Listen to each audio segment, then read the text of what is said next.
Hello and welcome to Caravan Escapades. Hope everybody's keeping safe and well.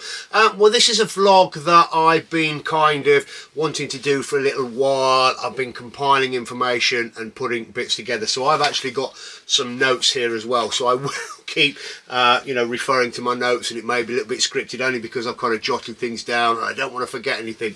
But today's vlog is our Caravan Escapades tips and tricks when caravanning in France. As you know, we caravan in France every year, and we have been doing so for quite a few years now. Only stopped when COVID hit, and with all the restrictions in place with that, and we had to stop in the UK. So kind of this is what we've learned along the way. It's not an exclusive list, and you might not agree with all the tips, and you might have your own tips. So please feel free to add all your tips and tricks below as well, and share with me and share with the rest of the people that will be watching this vlog. Right, let's crack into it then. So excuse me, I am going to read the things here. So yeah, I mean, choosing your destination and planning your route. For us, our final destination is the south of France, and the reason for that, I think, is because we are almost guaranteed the weather. There's a higher priority of you getting the weather there.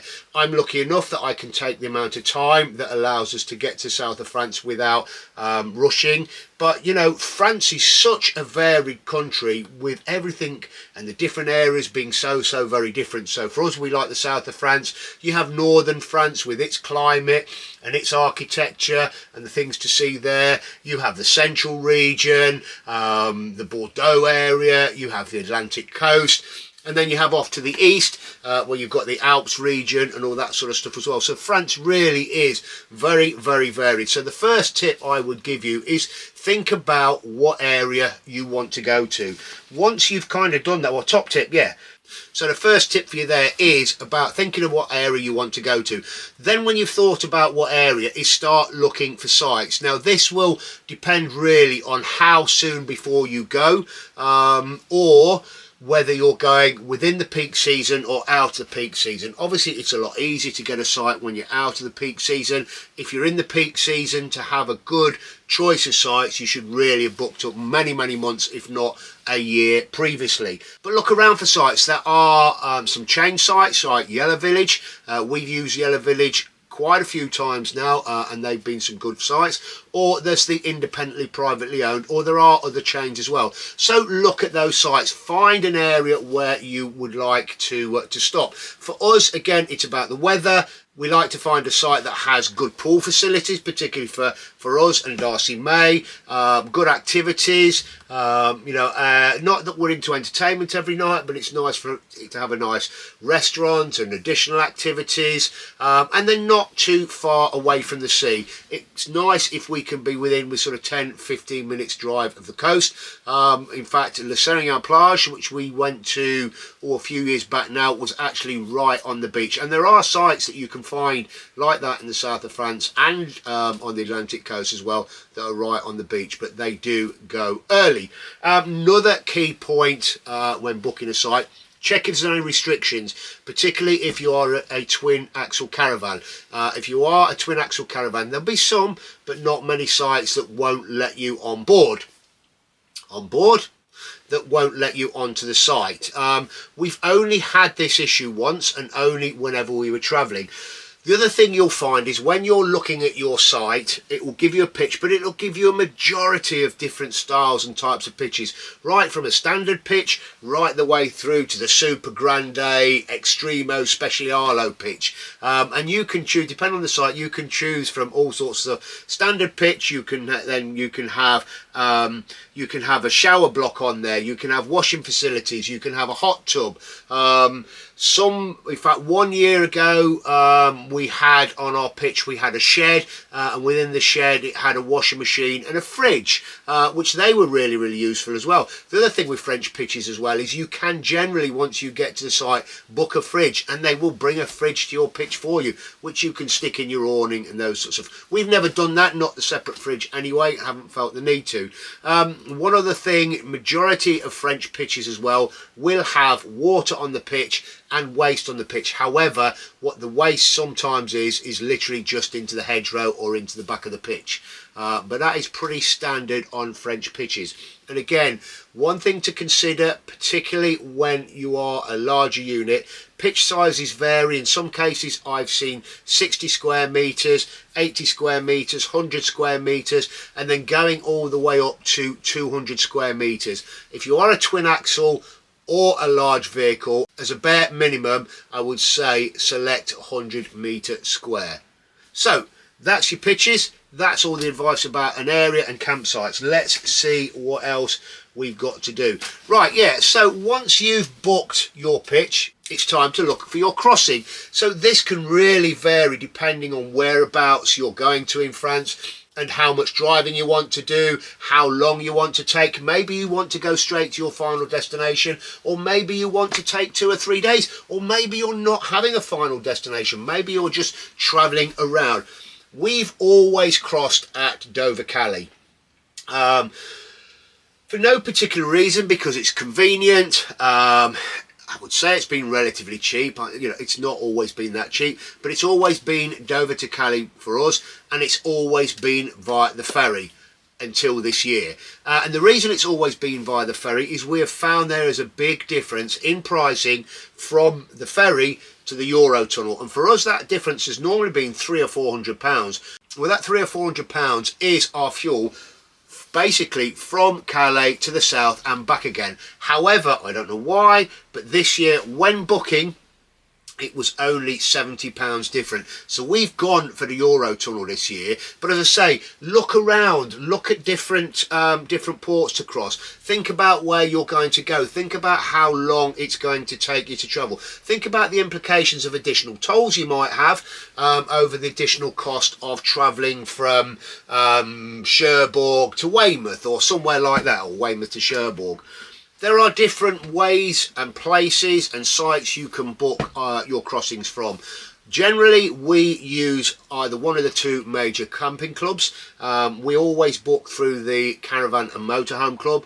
We tend to get a discount there. You can book through the Camping and Caravanning Club.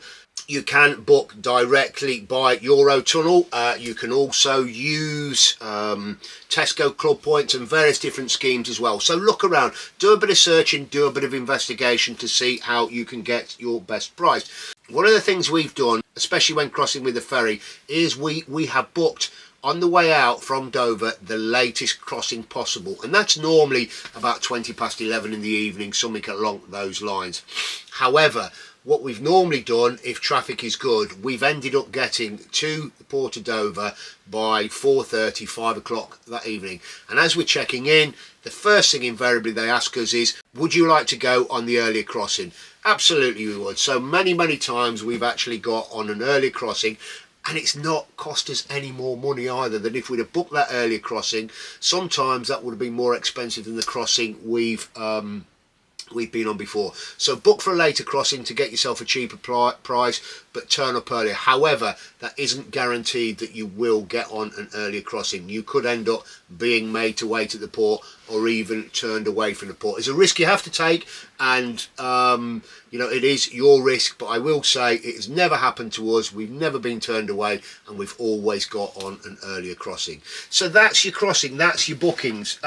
Next thing is the travel insurance. Now, there are a myriad of different companies that offer different insurances and protection for you when you're traveling with the Caravan. We always, and this is again a personal choice, we always go with Red Pennant from the Caravan and Motorhome Club. Red Pennant, if you do your research, you do your reviews, you look at people that have had to use it, is the benchmark for caravanning insurance when caravanning around Europe. It's bulletproof. It is the insurance to have.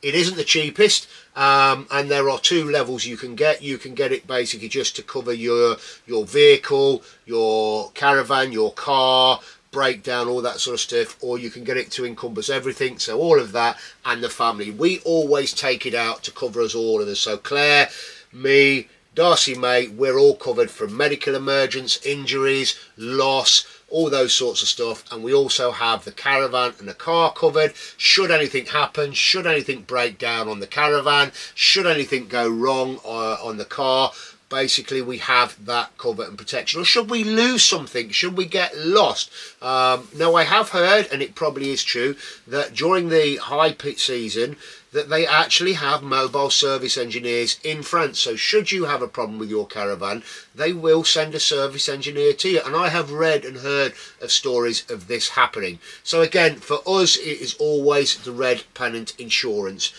You can get that from the Caravan and Motorhome Club, and you may get it a little bit cheaper if you are a member. Sounds like I'm sponsored by them for this one, but definitely not. It is purely personal choice on taking out that insurance. Right, let's see what else we've got here.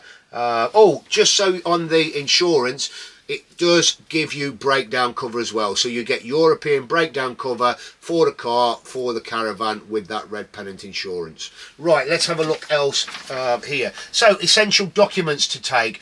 We put together a little folder of all the documents that we need to take with us. And these are the documents that are legally required to have and to show in one form or another.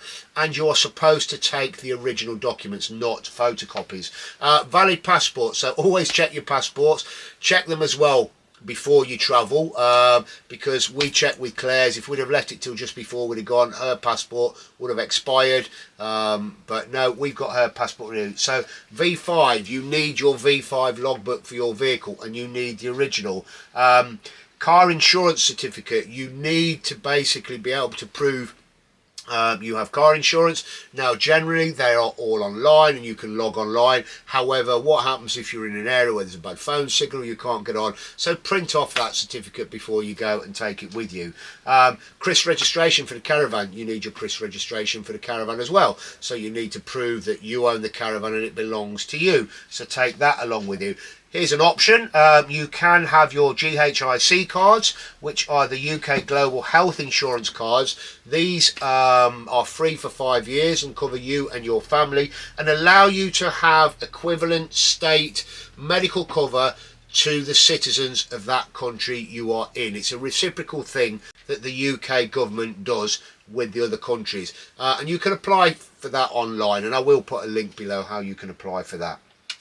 Other useful things for you to have. For us, if you're thinking of using the toll roads, even if just for a little while, it really is worth probably having what is called an Amovis tag. This is really just a toll tag. It's a small thing that fits inside your windscreen. You can get them from a company based here in the UK. You can get them for France, and you can get them for other parts of Europe. We've got ours for France. It costs £10 as a minimum kind of fee, deposit for the tag, that sort of thing. Comes through relatively quickly. You link it to your bank account, and basically it just logs all your tolls as you travel around. So you roll up to the toll barrier, get the nose of the car on it, and then it pops up and goes. Again, you come off the toll road, get up to the barrier, it pops up and off it goes. The great thing about this is you don't need to have cards with you, you don't need to have loose change with you, you literally bip and go. And also what happens is, so say you're travelling in August, your bill for the tolls doesn't come through until September. So you pay after your travel, you pay after you've got home. So I'll leave a link to the Amovis tag down below, but that really is another useful little device for you. So what else have we got here? Let's take a look. Critère certificate. So the Critère certificate is the French clean air zone certificate for vehicles. Now, whether you think you might go into a clean air zone or whether you might not go into a clean air zone, and you can search and Google online and find what those clean air zones are within France, but it costs €4 to get. It's a sticker that goes in the windscreen of your car, and it lasts for the lifetime of that vehicle. For us, it was an essential thing to get. Well, sorry, it wasn't an essential thing to get. For us, it just seems sensible that it was something that we would get. It's very easy to apply for. You load up a copy of your V5 document, you pay your €4. Invariably, the sticker comes within 2 weeks of applying. Stick it in your windscreen, that's it. You might never go into a clean air zone, but if you do go into a clean air zone, you are covered, because there are substantial fines if you don't have your crit air and you do go into one of the clean air zones. So that's a little tip and trick about get crit air certificate. I will put a link to that down below. So what else have we got now? Axi membership. So I am going to do a separate vlog about Axi membership. I've been asked this many times, so I will do a separate in-depth vlog on Axi membership. But let me tell you a little bit about Axi membership. The main benefit for Axi membership is if you are traveling out of peak season, because you get discount on thousands and thousands of campsites across Europe. They have an app, they have a membership card, they have a booklet. Just search ACSI, and I'll put a link down below anyway. However, we have used this every year without fail, and it's been absolutely invaluable, especially if you are thinking of travelling without planning and booking each stop. What we like to do is drive. Well, we give ourselves, we have our final destination, and then we give ourselves a certain number of days to get down to that final destination. And this time I think it's 4.5 days we've got. We could actually do it in 24 hours or less than 24 hours if we went for it. However, I don't want to do that. We want to take our time. We want to enjoy a bit of a France. One thing we really enjoy doing is we never plan our route to the final destination. We just take it as we come. We get off the ferry and we start driving, or in this case we get off the tunnel this time and we start driving, and we start heading roughly towards our final destination. And what we'll do is we'll drive for a few hours, half a day, 3/4 of a day, set ourselves a rough target, whether it's 200 miles, 150 miles, that sort of stuff, and we'll get so far, and then I'll get the Axi app out on the phone. Shows you exactly where we are in France, and I will show you all of this in a separate vlog. And you can also see around you, I'm pointing to my hand as I've got my phone in it, but you can see around you of what campsites are there, and you can click on these different campsites and it brings up all their descriptions and photographs and ratings and reviews and all those sorts of things. You go, oh, I think I like that one, so you click it again and you click the phone number and it calls, and I try my very basic English, parlez-vous français s'il vous plaît. Invariably 9 times out of 10 they say oui little, and then you can at least try and converse in English, but I would like to get better at my French, and I simply ask them, do you have any space on your site, on your campground for this evening? We're 2 adults, 1 child and a large caravan.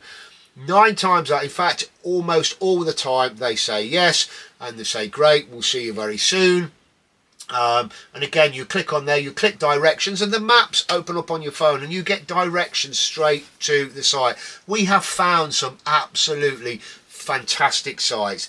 They are they change in style, they change in layout, they change in just, I mean, everything from really quirky sites to really smart sites, just different sites, and you're only stopping there for 1 night. So if you really find a dud, it's not a big deal.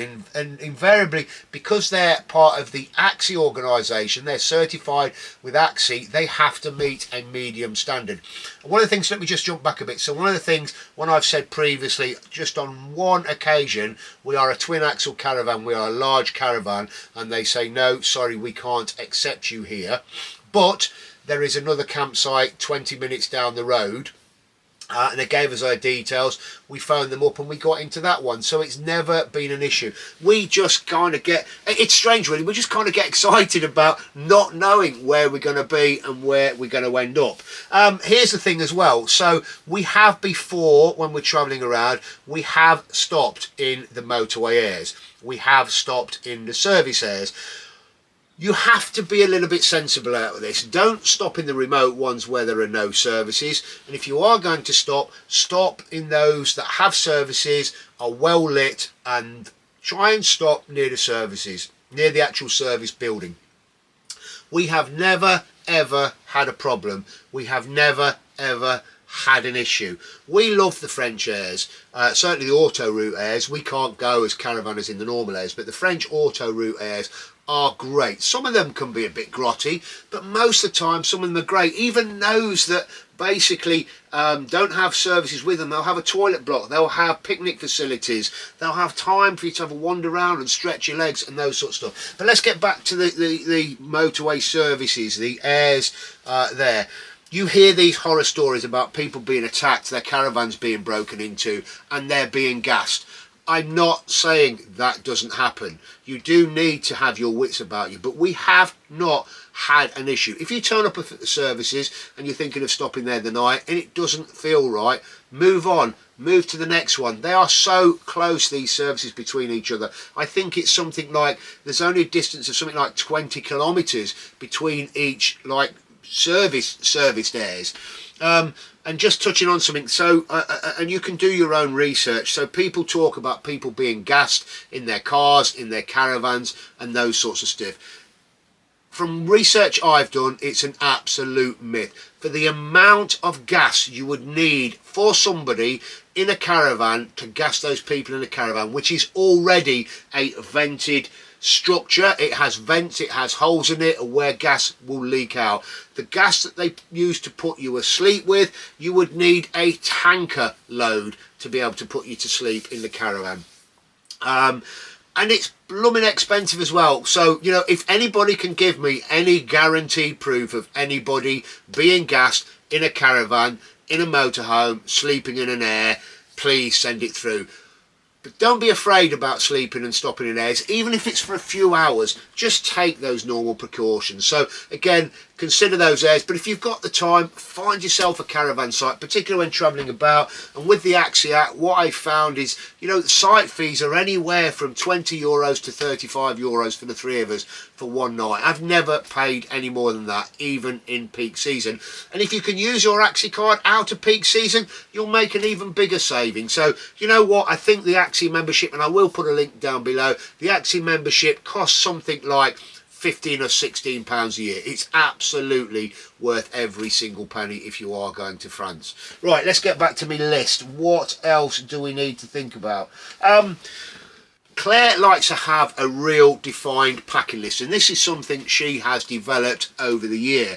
We just make sure that we have everything that we need in the caravan when we travel. So Claire has this list, she brings it out every year, she refines it slightly, it has everything broken down into what goes in the kitchen, what bedding we need, what socks we need, what swimming trunks we need, all these sorts of stuff, and that keeps her happy, and she's happy that when we go, she's ticked off and marked up everything that we need. So it is worthwhile if you want to do that and you want to feel that way, so at least you can travel away knowing that you've got everything you need. And there are plenty of people actually that have checklists out there. You can search checklists for travelling in France and you can find these online as well, but Claire has a very comprehensive list down to toothpaste, pants, nail clippers, you name it, so that we have everything in the caravan that we need.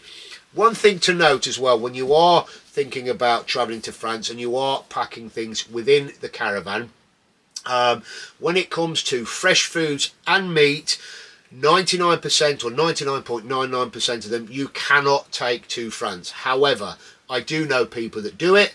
We've never done it and we won't do it because it is very easy to get your milk, your meat, your all these sorts of stuff in France when you get there. So we never take any fresh vegetables, fresh fruit, fresh meat, dairy products, butter, anything like that. You can get this very, very easily in France. Like I say, I know people do it.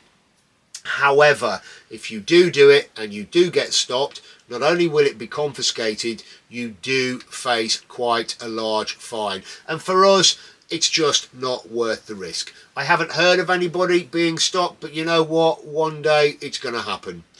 So you can't take any fresh stuff with you in the car. So what else have we got? Yeah, fresh I put there. So the car and the caravan, to be fair, one of the things that you will need to carry with you in the car is you will need high-vis vests for all occupants travelling within that vehicle. And you can't have them tucked away in the boot. They need to be at hand. You need to be able to easily access those, and if you do get stopped by the French police, they will ask you where are those high-vis vests. So we invariably just put them in the little pockets in the back of the front seats. So you need high-vis vests for all occupants travelling within that vehicle. You will need a first aid kit. You will need a first aid kit that is up to date. You will need a warning triangle should you break down, or should you need to give it to somebody else that's broken down. Now here's a strange one. So it isn't a requirement for carrying a spare bulb kit, and you know what, your car might now all have LEDs, and a lot of cars do. Maybe even your Caravan might have all LEDs, but to be fair, there's a lot of Caravans don't have LEDs and still have old filament bulbs in there, so it is worth sticking a spare bulb kit in the car. Not that it's a requirement to carry it, but if you get a light out, whether it's an indicator, a brake light, a fog light, anything like that, it is an instant fine. And you know what the police are like, they will find you at the side of the roads. If you don't have the money to pay the fines, it all gets difficult and all those sort of stuff. So you know what, you want to mitigate all these things happening. So if your Caravan has filament bulbs, or if your car has filament bulbs, take a spare set of bulbs with you. One of the other things you need to do, you need to take headlight high beam deflectors. So you need those deflectors for your headlights, which are little stickers that you can put on the front of the headlight glass. However, most modern cars either have an electronic setting, like my Mercedes, you can go into the setting, you can change it to left-hand drive, or to have a mechanical setting. The Discovery used to have a mechanical setting where I could change it. So have a look, see if you can do that, or put those little deflectors on there. You will also need a UK sticker, both for the car and for the Caravan. This can either be a separate sticker, or it can be one of these that is bedded into the number plate on the left hand side in this blue section. We'll need to say UK, not GB. GB isn't acceptable anymore. And again, it's one of these things where you do see people travelling without them. However, if you were to be stopped, you would face a fine again. Breathalyzers. People talk about having to carry breathalyzers. There is no legal requirement to carry breathalyzers in France, so it isn't anything you need to put in there, so you don't need to carry breathalyzers. Some tips really. So basically, you know, check your tyre mirrors before you leave, check your tyre pressures, both the car and the Caravan, you know, check your wheel nuts, torque your wheel nuts up on certainly the Caravan, on the car, but make sure that you're all good to go. One of the things I do is I basically take the car for a check over. If it's not due a service in the month before we're due to go to France, I basically take it to the garage for a check over, and I get them to check the car over. I explain that we are travelling to the south of France, we're towing a Caravan, could you give you know, the car a good check over, brakes, all those sorts of stuff, and they're normally quite happy to do that. Invariably there's never an issue, but it is peace of mind, and do it at least 2 weeks before you're due to travel, because if they do find anything wrong with your car, at least it gives them time to get it sorted before you leave. So get your car for peace of mind checked over before you travel. Right, so yeah, cards, payment, fuel, all those sorts of stuff. So think about getting yourself either a Monzo account or a Revolut account. These, you don't need to bank with them regularly, but they're relatively easy to apply for online. And what I do is I transfer money into these accounts before we travel. The great thing about this is you get very minimal charges for using the cards while you're away and while you're traveling, like my normal NatWest account. You also, and I forget what the set amount is, it is something like €250 in 30 days, so you can withdraw something like €250, and you'll have to check the details on this, out of an account, out of an ATM, without facing any charges. So have a look at the Monzo, have a look at the Revolut. They are really good accounts to have. Bit of a tip really, what you'll find when travelling in France is that 99% of all fuel pumps are automated pay at pumps. Now that's fine, and don't worry or panic too much about that, again, because 99% of the time there is a button at the bottom and you can press English and all the instructions will be in English, and it is very easy to follow and use. Couple of things to remember: when you're using your card, it will pre-authorize a certain amount, which is something like 150 euros. Because it's a pre-authorization, you might only put 50 euros in your vehicle. You won't be able to access that 150 euros, and it's pre-authorized for anywhere from 24 to 48 hours. So just remember that if you are using one of these Revolut accounts and you've only got a little bit of money in there, you will get, and if you are traveling a lot, you might get 3 or 4 pre-authorizations, and before you know it, you've got 450 euros pre-authorized. So there is a thing to remember on there as well. We have used in the past things like travel money, post office cards, where we preloaded them with money and that sort of stuff, but I found them really difficult to use. I found none of the petrol pumps accept them or like them, so that was one of the reasons. First time we went, that was one of the reasons that basically I loaded it up, because I wanted to use it for fuel.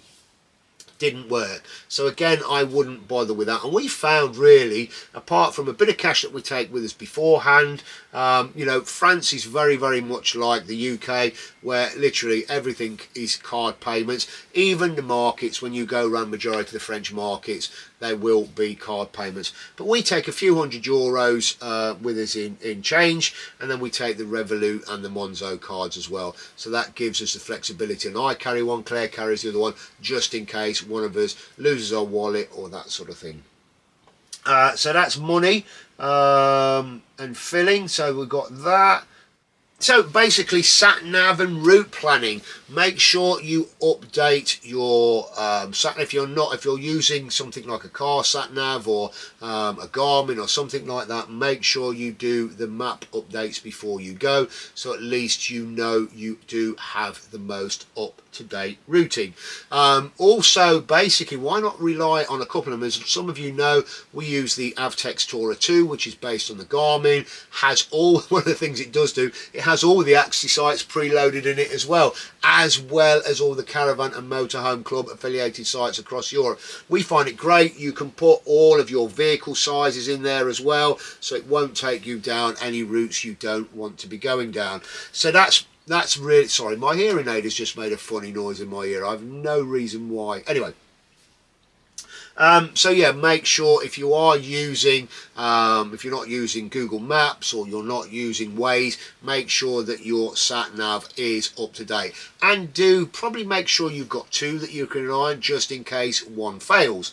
The other one, consider using Via Michelin, and I will put a link to that down below. We've used Via Michelin before, not always for the on the route guidance, but for route planning. Really, really good, really comprehensive. The Via Michelin, you put in all your details, your vehicle model, the caravan you turn, your length, the fuel type, your engine size, all these sorts of stuff. And then when you put in your route and you tell it where you want to go, or it gives you route options, it will tell you exactly how much that route is going to cost you, how much fuel you're going to use, what are the toll charges going to be, and all that sort of stuff. So you can actually choose the route you want to go based on what it's going to cost you. So that's Via Michelin, and I will put a link to that down below. What have we got? Oh yeah, fuel. So let's nip back a little bit to fuel. Let's jump back to fuel. So fuel prices, there was once upon a time fuel in France was cheaper in the UK, and we'd always wait and we'd fill up in France once we got across, or we'd basically fill up before we came back. That is not the case anymore. It is really on par with UK fuel prices. In some cases it's a little bit more expensive, but it is very much like the UK. The prices on the motorways and the auto routes are generally going to be more expensive, but not always. Sometimes you can find bargains on those auto routes, and it is worth keeping an eye out, because on the signs on the side of the road they will tell you about the fuel prices probably for the next 3 or 4 service stations ahead. So just keep an eye out on those as well. You can sometimes get some very good prices, particularly if you're getting low on fuel. However, the best place, like the UK, to get your fuel from is from the supermarket. So it's things like the Carrefour, what's the other one's called? Leclerc. I can't, maybe one of you guys will be able to tell me how to pronounce that. And I think there's the Casino supermarket as well. So these large hypermarket supermarkets is invariably the best place to go to get the best price fuel. Careful if you've got the Caravan on the back, some of them can be a little tight to get in, but 99% of the time most of the Carrefour ones are pretty easy to get in and out of, and you can often find some as well just off the motorways as well if you don't want to stop and get fuel on the motorway. So that's the fuel and everything else. What other little tips and tricks can I get you? So electrical hookup. What you will find on the French campsites is that 80% of them, let's say 80%, something like that, 80% of them will have the same EHU connector as we have here in the UK. However, you will find some that have the standard 2-pin European connector, and you will need to get an adapter that you just put on the end of your EHU cable, sorry, your electrical hookup cable, and you plug into the post. It is worth getting one of those. They're not expensive. You can get them from Amazon and that sort of thing, so you can carry it with you, particularly if you want EHU. What other things do I need to tell you about electrical hookup? Yeah, so there is a thing, and it does happen quite commonly on French sites, where the post electric is reverse polarity. Now, although that will not stop you using your devices, it could leave you in a dangerous situation should one of your devices or should a system within the Caravan go faulty. Basically, what happens with that is that the voltage is coming round, or it's flowing around the opposite way, so you're bypassing the circuit breaker, or you're bypassing the fuse, or you're bypassing the switch, and basically any device will remain live even if you've switched it off at the switch and that sort of stuff. Easy to detect. Most modern Caravans, even my Sergeant panel here underneath the seat, will basically have a reverse polarity indicator on there to tell me if when I've connected it is reverse polarity. Or you can get, again off Amazon, you can get reverse polarity detectors. So once you've plugged into the post outside, take this reverse polarity detector, plug it into one of the 3-pin sockets in the Caravan, and if you do have reverse polarity, it will tell you. Now, what do? The easiest thing to do is you can either make one up yourself, or you can get a little adapter. So basically, another short cable for your EHU cable, only needs to be about 1 foot long, 2 plugs on either end, and what you do, you can either buy these online or you can make your own, is you swap the negative and the positive around. Within that connector, you put that in line, and what that does is it swaps it from the post back to supplying the right way round. It is worth doing. Again, it is something that is relatively cheap and easy to either buy or make up yourself if you're confident to make it up yourself, and that just swaps the polarity back as well. So it is worth getting hold of one of those and carrying those with you. Oh, one thing to know about French sites, and this is it, I think, really, when you are booking sites, is to be aware of the amperage capacity. You will find some French sites will go to as low as 6 amps, and you can get them as high as 16 amps and anywhere in between. With the 6 amps, you may struggle if you put the kettle on, or if you're running various different bits on electric, you're running the air conditioning if you're lucky enough to have it, and those sorts of. So just be aware when you get onto a site, try and work out and find out how much or what the maximum ampage is. And it might be, if you've got it on your panel, just change the panel on the Caravan and set it to that. So if you've got a 6 amps on site, change the panel so the maximum is 6 amps. That will stop you tripping out the post, and you can control it from within the Caravan. What else have we got then? So a little bit more here. Do you know what? One of the things that I would suggest you do, try a little bit of French. Try and learn a little bit of French.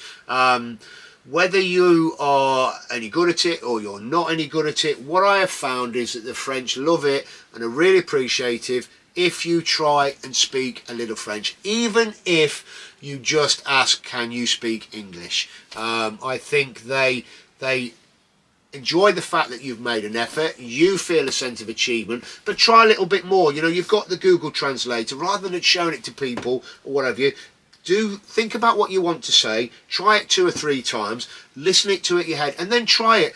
What I always find is that actually it becomes apparent very, very quickly that you're English. But even though you have tried to speak French, they do appreciate the fact that you've spoken French or tried to speak French. But what you find is then that the French, most of them can speak very good English and will revert to English anyway. But it just starts that conversation, that interaction on a really good, friendly note. What else? Yeah, somebody's just telling me here, you know, Duolingo are great for picking up the basics before your trip. So why not try and learn a bit of French before you travel? You know, I'm just as bad. We've been going for many, many years and I can only speak a very little bit of French. Darcy May is far better at French than I am, and once she starts trying, she loves doing it and she loves using her French. So I think I've covered pretty much most of the tips and tricks. I've probably forgot some bits there. This is basically just gained on our experience when travelling to France. I may have missed some bits. If I have missed some bits, I will try and do a quick follow-up vlog of the extra bits in there that I can think about. If there are any questions, please feel free to ask your questions. Drop them in the links below. What else have I got to say? Anything or nothing? Yeah, nothing really. And I just hope you found this vlog useful. I hope you do manage to use and take on board some of the experience shared that we've been able to share with you. And everybody that's watching, you'll have your own experience. Please share it with the rest of them. Share it with the community. It is about helping each other out. This is a vlog I've been asked several times to put together, so I've done it now. It's out there. Please remember, I will be doing a separate vlog on the Axi card at some point very, very soon. But yeah, I hope you found it useful. Again, just to finish off by saying, you know, these are our tips and tricks. They're not exclusive. You don't necessarily have to follow them. We just hope that you find them useful. And if you've got any tips you can share with us that everybody else will find useful, please don't hesitate to share. Anyway, I'm going to leave it there. Thank you very much for watching. If you are travelling to France, have a fantastic holiday. Please don't forget to share on our Facebook page any pictures, your experience and all that sort of thing of your trips to France. Anyway, we will see you very, very soon. Please take care. See you on the next one.